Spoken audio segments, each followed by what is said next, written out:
Hello everyone, welcome to खुशी की दुनिया। खुशी की दुनिया में आपका बहुत बहुत स्वागत है। तो आज की समरी का टाइटल है बैर का अंत, जिसे लिखा गया है मुंशी प्रेमचंद्र जी के द्वारा। तो चलिए स्टार्ट करते हैं आज की समरी। तो रामेश्वर राय अपने बड़े भाई के शव को बिस्तर से नीचे उतारते हुए भाई से बोले, तुम्हारे पास कुछ रुपये हो तो लाओ, अंतिम संस्कार की फिक्र करे। मैं बिल्कुल खाली हाथ हूँ। छोटे भाई का नाम विश्वेश्वर राय था। वह एक जमींदार के एजेंट थे। आमदनी अच्छी थी। बोले, आधे रुपये मुझसे ले लो, आधे तुम निकालो। रामेश्वर, मेरे पास रुपये नहीं है। फिर विश्वेश्वर, तो फिर इनके हिस्से का खेत गिरवी रख दो। रामेश्वर, ठीक है, तो जाओ कोई महाजन को बुला लाओ, देखना देर ना लगे। विश्वेश्वर राय ने अपने एक दोस्त से कुछ रुपये उधार लिए। उस वक्त काम चल गया। बाद में फिर कुछ रुपये लिए, खेत की लिखा पढ़ी कर दी। कुल 5 बीघे जमीन थी। 30,000 रुपये मिले। गांव के लोगों का अनुमान था कि क्रियाक्रम में मुश्किल से 10,000 ही लगे होंगे। पर विश्वेश्वर राय ने सोरसी के दिन 30,000 एक रुपये का बिल भाई के सामने रख दिया। रामेश्वर राय ने चकित होकर के पूछा, सब रुपए लग गए? फिर विश्वेश्वर राय ने कहा, क्या मैं इतना नीच हूं कि अंतिम संस्कार के रुपये भी रख लूंगा? तो किसको यहाँ पैसा बचेगा? तो रामेश्वर राय ने बोला, नहीं, मैं तुम्हें बेईमान नहीं कह रहा हूँ, खाली पूछ रहा हूँ।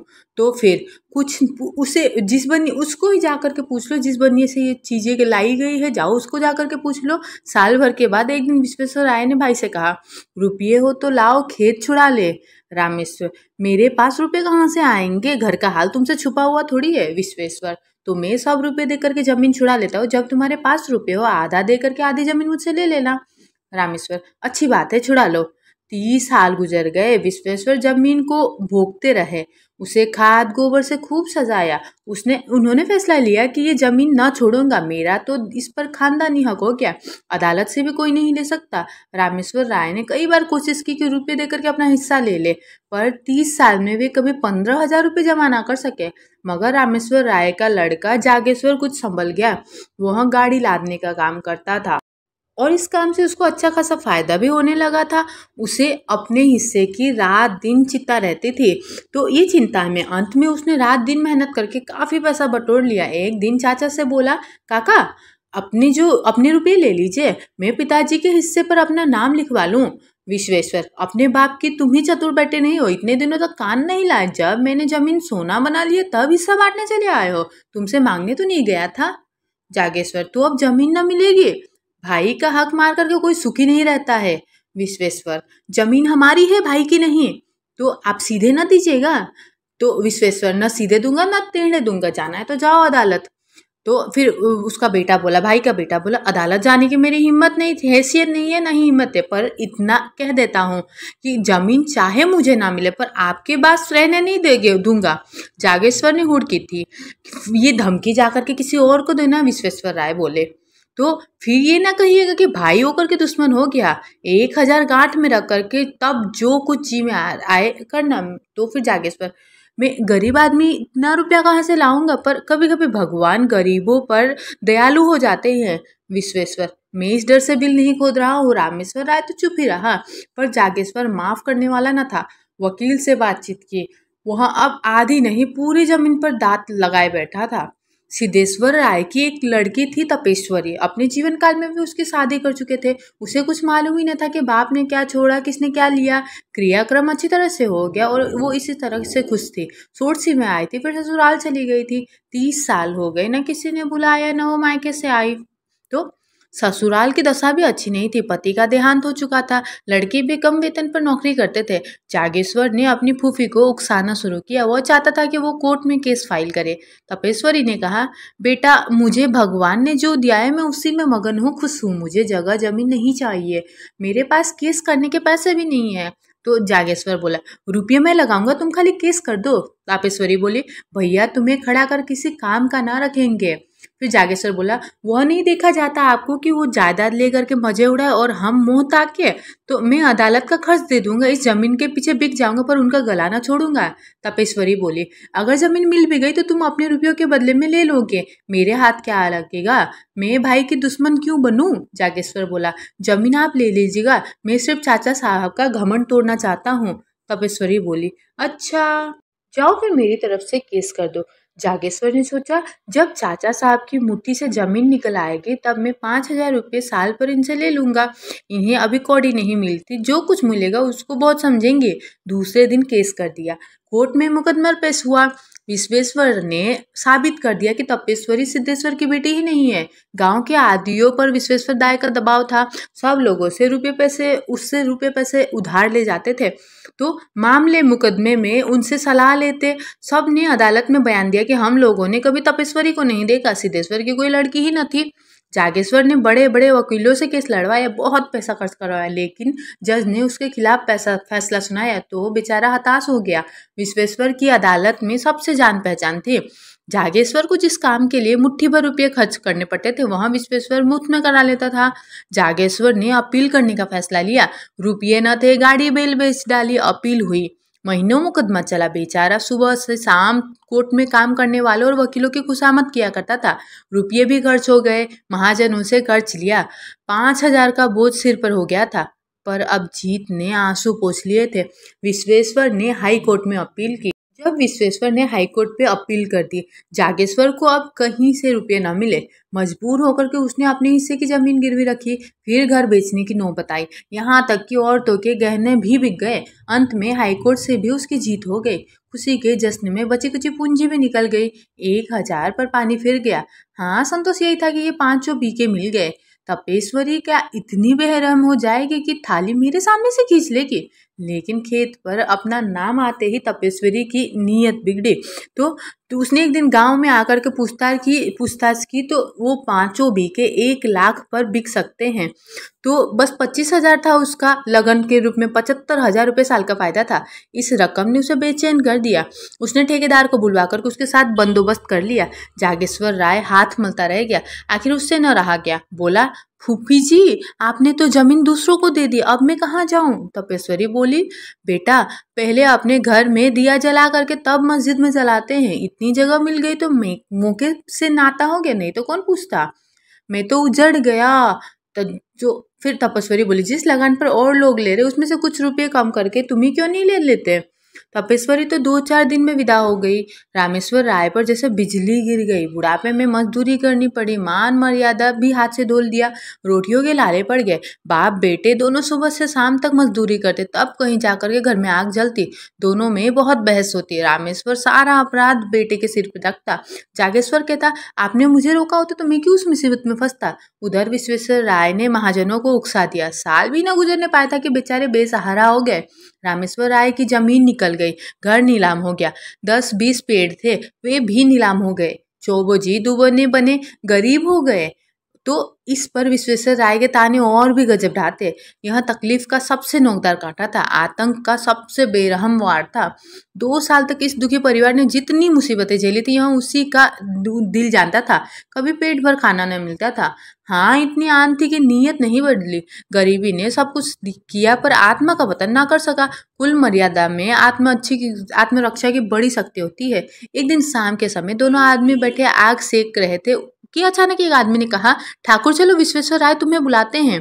रामेश्वर ने उदासीन भाव से कहा, मुझे क्यों बुलाएंगे? मैं उनका कौन होता हूँ? क्या और कोई झमेला खड़ा करना चाहते हैं? इतने में दूसरा आदमी दौड़ा हुआ आकर के बोला, ठाकुर जल्दी चलो, विश्वेश्वर राय की दशा अच्छी नहीं है। तो विश्वेश्वर राय को इधर कई दिनों से खांसी बुखार की शिकायत थी, लेकिन दुश्मनों के बारे में हमें किसी बुरे की शंका नहीं होती। रामेश्वर और जागेश्वर कभी कुशल समाचार पूछने भी न गए।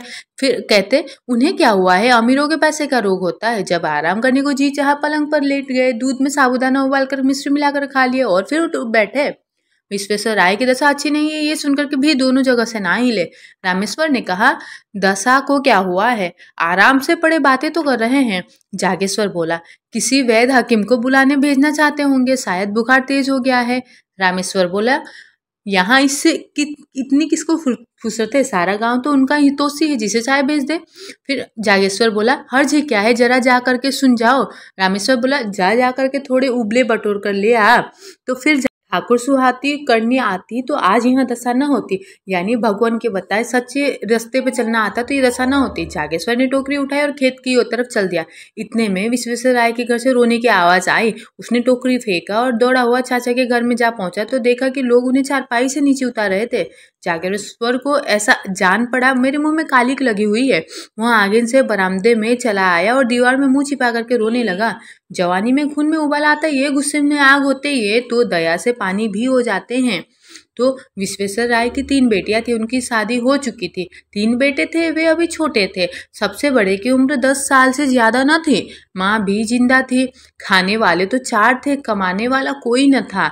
देहांत में जिसके घर पे दोनों वक्त का चूल्हा जले वहाँ पैसे वाला समझा जाता है। उसकी दौलत के अनुमान में भी बड़ा चढ़ा करके बोला जाता है। लोगों का विचार था कि विश्वेश्वर राय ने हजारों रुपये जमा किए होंगे, पर वहाँ असल में कुछ न था। आमदनी पर सबकी निगाह रहती है, खर्चा को कोई नहीं देखता है। उन्होंने लड़कियों की शादी में खूब दिल खोल करके खर्चे कर लिए थे। खाने में, कपड़े में और नातेदारों मेहमानों के आदर सत्कार में उनकी सारी आमदनी गायब हो जाती थी। अगर गांव में अपना रौब जमाने के लिए रुपयों का लेन देन कर लिया था तो कई महाजनों का कर्ज भी था। यहाँ तक कि छोटी लड़की की शादी में अपनी जमीन गिरवी रख दी थी। साल भर तो विधवा ने जैसे तैसे बच्चों का अपहरण पोषण कर लिया, गहने बेच करके काम चलाती रही। पर जब यह आधार भी ना रहा तब तकलीफ होने लगी। फैसला किया कि तीनों लड़कों को तीनों बेटियों के पास में भेज देगी। रही अपनी जान, उसकी क्या चिंता। तीसरे दिन भी पाँव भरा आटा मिल जाएगा तो दिन कट जाएगी। लड़कियों ने पहले तो भाई को प्रेम से रखा, लेकिन 3 महीने से ज्यादा कोई न रख सका। उनके घर वाले चिढ़ते थे और अनाथों को ताना मारते थे। लाचार होकर के माँ ने लड़कों को बुला लिया।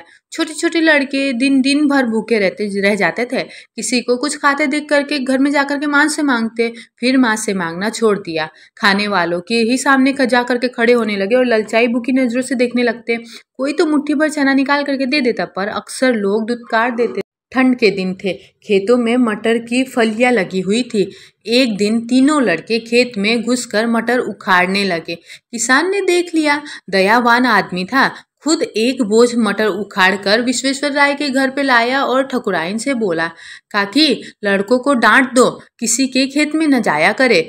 जागेश्वर राय उसी समय अपने दरवाजे पर बैठा चिल्लम पी रहा था। किसान को मटर लाते देखा तीनों बच्चे पिल्लों की तरह पीछे पीछे दौड़कर चले आ रहे थे। उसकी आंखें नम हो गई। घर में जाकर के पिता से बोला, चाची के पास अब कुछ नहीं रहा है, लड़के भूखे मर रहे हैं। रामेश्वर बोले, तुम औरतों के स्वभाव को नहीं जानते हो, यहाँ सब दिखावा है। जन्म भर की कमाई कहाँ उड़ गई। तो आज जागेश्वर, अपना बस चलते हुए कोई लड़कों को भूखा नहीं मार सकता बाबा। तो तुम क्या जानो, बड़ी चतुर औरत है, रामेश्वर ने कहा। जागेश्वर, लोग हम ही पर हंसते होंगे। तो फिर रामेश्वर, हंसी की परवाह तो जा करके छाह करके उनको खिलाओ पिलाओ, है दम। तो जागेश्वर, न भर पेट खाएंगे, आधे पेट ही सही, बदनामी तो नहीं होगी। चाचा से लड़ाई थी, लड़कों ने हमारा क्या बिगाड़ा था। रामेश्वर, वहाँ चुड़ैल है तो अभी जीती है ना।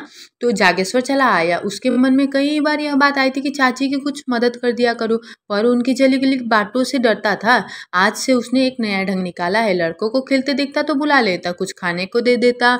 मजदूरों को दोपहर में छुट्टी मिलती है, अब वह छुट्टी के समय काम करके मजदूरी के पैसे कुछ ज्यादा पा जाता। घर चलते समय खाने की कोई ना कोई चीज लेता आता और अपने घर वालों की आंख बचा करके उन अनाथों को दे देता। धीरे धीरे लड़के उतने ही इससे मिल गए और उसको देखते ही भैया भैया कह करके दौड़ते।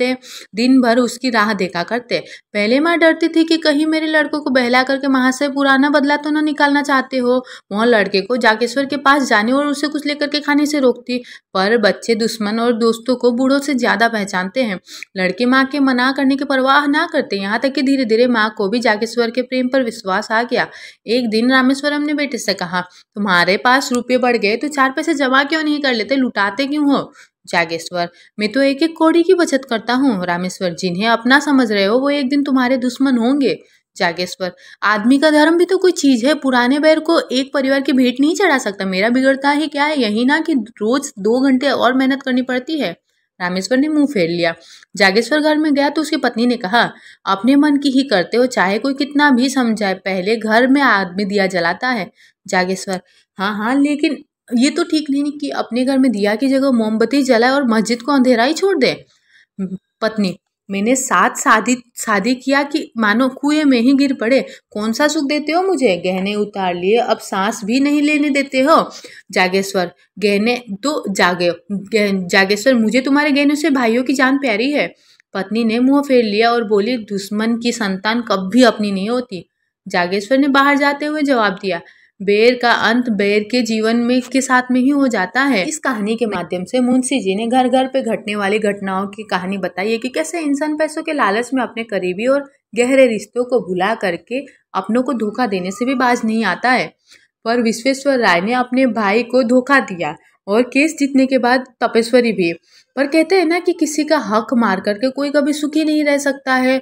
विश्वेश्वर राय के साथ भी ऐसा ही कुछ हुआ। दौलत के घमंड और नशे ने उसके दिखावा करने में सारा पैसा खत्म कर दिया, उड़ा दिया। उसने अपने परिवार के भविष्य को महफूज नहीं किया। इसका नतीजा ये हुआ कि उनको जिंदगी की बुनियादी जरूरतों के लिए भी तरसना पड़ा। दुनिया में हर तरह के लोग होते हैं, जिसे जैसे ही एक और था विश्वेश्वर राय, जो अच्छा कमाता था पर चाहता तो अपने भाई को सहारा दे सकता था, लेकिन वो स्वार्थी और लालची आदमी था। उसने इस दुश्मनी को इस कदर बढ़ा दिया कि अपने भाई और उसके परिवार को बेघर तक कर दिया। वो ताने मार करके उनका अपमान किया। और दूसरी ओर चाचा, जिसने सब अन्याय सह करके विश्वेश्वर राय के बच्चों की हालत देख करके सब कुछ भुला करके उनको सहारा दिया। इससे पता चलता है कि इंसान अपनी सोच से बड़ा होता है। विश्वेश्वर राय अमीर होकर के भी आत्मा और दिल से गरीब था। ना उसमें मदद करने की भावना थी, न दया थी। जागेश्वर खुद गरीबी में दिन काट रहा था, फिर भी ज्यादा मेहनत करके वो मदद करने के लिए रेडी था। बेहद गरीबी में भी उसने अपना सम्मान बनाए रखा, मेहनत की, और मगर गलत रास्ता नहीं गया। उसने इंसानियत दिखा करके यह साबित किया कि वो आत्मा से अमीर था। तो ये कहानी हमको ये भी सिखाती है कि स्वार्थ, लालच, अभिमान पूरी तरीके से अंधा बना देता है। ये भी नहीं देखने देता कि हम जिससे दुश्मनी कर रहे हैं वो हमारे कोई अपने हैं। भले ही धन, दौलत, मान सम्मान सब लूटा जा रहा था, मगर फिर भी स्वार्थ, लालच और अभिमान में वश आकर के एक परिवार दुश्मनी करने में मगन था। वही एक अच्छी बात और ये कि जहाँ दया, अपनेपन का भाव रहता है तो इंसान दुश्मन को भी भुला देता है, दुश्मनी को भी भुला देता है ना। आप क्या सोचते हैं? उम्मीद करती हूँ कि आपको ये कहानी पसंद आए होगी। कहीं आपको कोई पॉइंट पे लगे कि यहाँ पे इम्प्रूवमेंट हो सकता है तो प्लीज़ कमेंट बॉक्स पे सजेस्ट कर सकते हैं। और आगे कोई समरी आपको सुननी है तो भी वो आप कमेंट बॉक्स पे मैसेज कर सकते हैं। Thank you for listening this audio.